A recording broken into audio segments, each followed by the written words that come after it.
Adil sir क्या कहना चाहेंगे? राखी ने प्रेस कॉन्फ्रेंस में भी कहा है अगर कहीं बाहर जाते थे आदिल तो मेरे कार्ड से जो है पेमेंट होता था, उनके पास पैसे नहीं रहते। कार्ड से?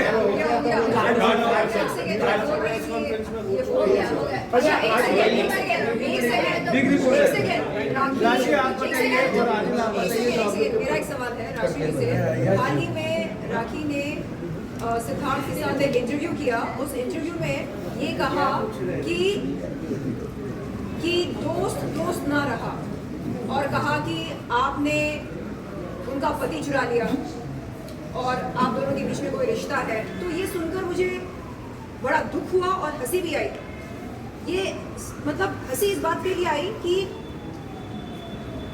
ये बंदी जो है राखी सावंत, ये किसी भी हद तक मतलब इसकी सोच किसी भी हद तक जा सकती है। सॉरी, मैं इसका जवाब मैं स्टार्ट करूं। हर बार राखी क्या करती है सबको पता है, पूरे मोमेंट को उसको साइड में लेने के लिए एक सिंपल झूठ, मेरा पति धोखेबाज है, चीटर है।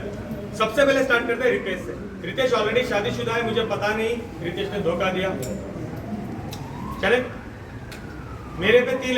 आदिल की ऑलरेडी ईरानी गर्लफ्रेंड है मैसूर में, झूठ। उसके बाद आदिल की कोई गर्लफ्रेंड है निवेदिता नाम की, दोबारा झूठ। अब नया लेटेस्ट तीसरा झूठ, आदिल और राशि का कुछ चल रहा है। मतलब नीचता की सारी हदें पार कर रही है। राखी ने ये दावा किया है कि मैं राशि को छोड़ूंगी नहीं, और उसके बाद जाके उसने सिद्धार्थ तनन के पास जाके ये इंटरव्यू दिया है कि आदिल और राखी के बीच, राशि और आदिल के बीच में अफेयर है। सच में बोलने से पहले वो लड़की एक बार सोचती नहीं। अगेन उसने सेम एक नया एलिगेशन, राखी कम से कम हम तुम्हारे जैसे नहीं है, भाई बोल के, दोस्त बोल के, फ्रेंड्स विद बेनिफिट मैं और आदिल ने कभी नहीं लिया, ना हम ऐसे है। ये तुम्हारा काम है फ्रेंड्स विद बेनिफिट लेना। और एक था तो अभी हम तीन है, एलिगेशन लगा दो, हम दोनों लड़ लेंगे।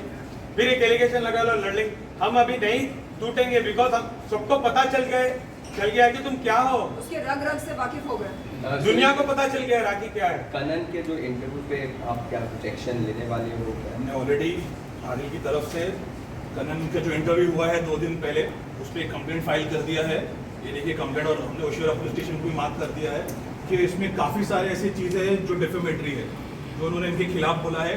और जो सबसे बड़ा उन्होंने जो इसके अंदर एक ऑफेंस किया है, उन्होंने जो जिनके अगेंस्ट आदिल के अगेंस्ट जो एलिगेशन लगे थे मैसूर में, उन्होंने एक रेप विक्टिम की आइडेंटिटी डिस्क्लोज कर दी है उस इंटरव्यू के अंदर, जो बहुत ही बड़ा ऑफेंस है इंडियन पिनल कोड के अंदर। तो हमने उस सब के अगेंस्ट उस सब चीज़ पर कंटेंट डाल के ऑलरेडी एक एप्लीकेशन डाल दिया है ओशिवरा पुलिस स्टेशन में, और हमने काफ़ी सारे उसके अंदर इन्वेस्टिगेशन करने के लिए कहा है। चलिए, आपसे क्वेश्चन है, इस इंडस्ट्री की अगर मैं बात करूं, यहाँ पर विक्टिम अक्यूज है और अक्यूज विक्टिम बन जाता है, इसके ऊपर आपका क्या कहना है? मैं ये नहीं बोल रही हूँ कि आदिल सही है, मैं ये नहीं बोल रही हूँ कि आदिल को हम जजमेंट देते फिर भी आप सही बोल रहे हैं, फिर भी आप सही बोल रहे हैं। लेकिन विक्टिम अक्यूज और अक्यूज विक्टिम है, आप इसके ऊपर क्या कहना चाहोगे? इस इंडस्ट्री का नजरिया ही ऐसे ही हो गया है। देखिए, बार बार आप झूठ बोलते रहो तो ऐसा लगता है कि कहीं ना कहीं इसमें सच्चाई होगी। ये उस बंदी का तरीका है, उसका मोडस ऑपरेंडी है। उसे लगता है कि बार झूठ बोलने से वो झूठ सच में बदल जाता है। बार उसने कहा कि आदिल ऐसा है वैसा है, आदिल ने उसके साथ बलात्कार किया। मुझे अभी भी समझ में नहीं आ रहा है कि आप अपने बलात्कारी के साथ शादी कैसे कर सकते हैं। आप जिंदगी मतलब पूरी जिंदगी बिताने की कस्में कैसे खा सकते हैं अपने बलात्कारी के साथ? जब बिता दिया, अभी वापस बलात्कार का केस डालो, खुद डालो बलात्कार का केस 1 साल के बाद।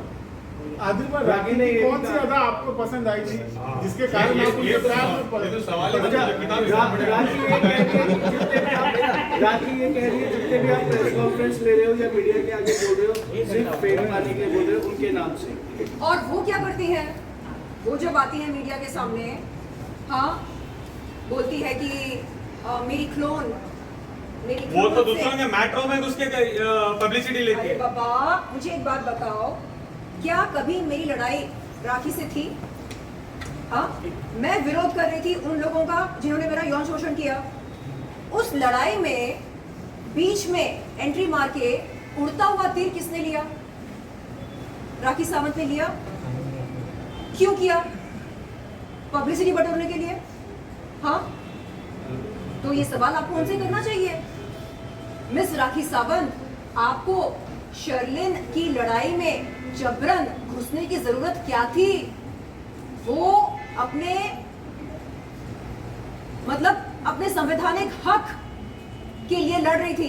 मेरा हक बनता है, इंसाफ की गुहार लगाना मेरा संवैधानिक हक है। नहीं, आप कंप्लेंट नहीं कर सकते मेरे भाइयों के खिलाफ। क्यों नहीं कर सकते? अगर आपके भाई निर्दोष हैं तो उन्हें कुछ नहीं होगा, आप बेफिक्र रहो।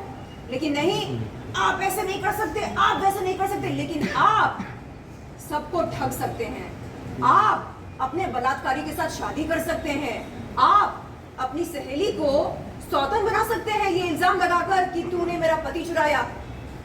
आप कुछ भी कर सकते हैं, लेकिन हम उफ तक नहीं कर सकते। ये दोहरे मापदंड क्यों? राशि आपको भी आदिल और राशि आपसे जानना चाहूंगी। ऑलरेडी राखी फेमस है, बट अभी भी इतनी पब्लिसिटी की बुक क्यों है? आप लोग उनको ज्यादा क्लोजली जानते हैं। ये एक डिसऑर्डर है, mental disorder, attention seeking disorder.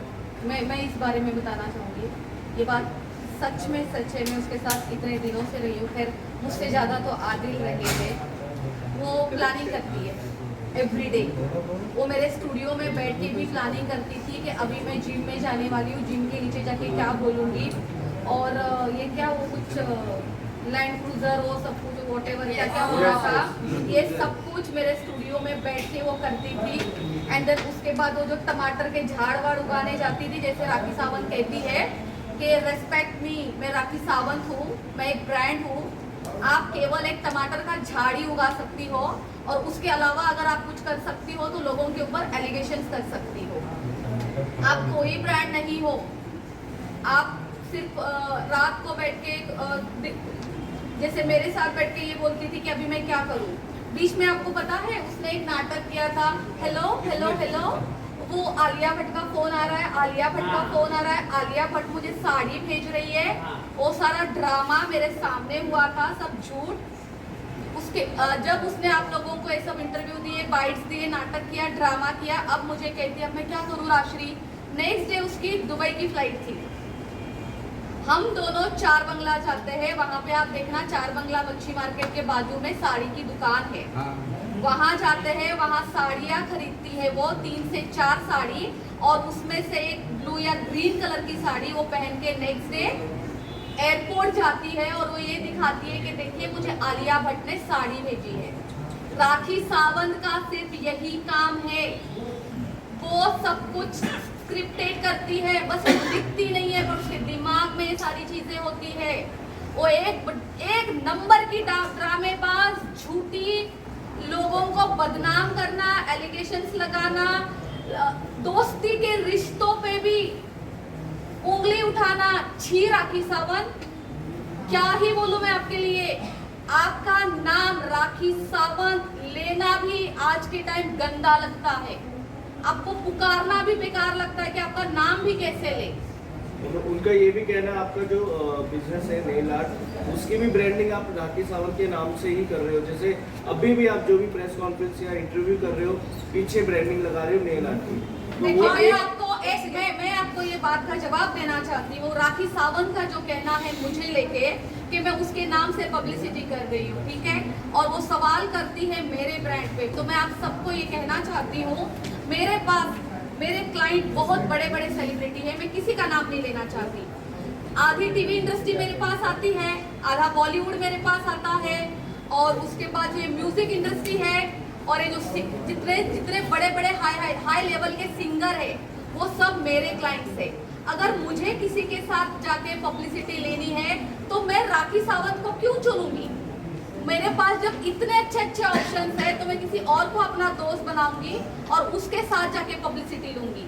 Rakhi Sawant ने मुझे ट्रैप किया है, उसको मुझसे पूरा पैकेज चाहिए था। उसने जब देखा कि लड़की वेल है, इसके पास सब कुछ है, मैं इसको अच्छे से यूज कर सकती हूँ, मेरा नेला स्टूडियो यूज करती है वो, राखी सावंत ने मुझे ट्रैप किया है। मुझे कोई जरूरत नहीं है राखी सावंत के पास जाके पब्लिसिटी लेने के लिए, और उसकी पब्लिसिटी मेरे हिस्से में क्या ही कर रही है, क्या काम आ रही है।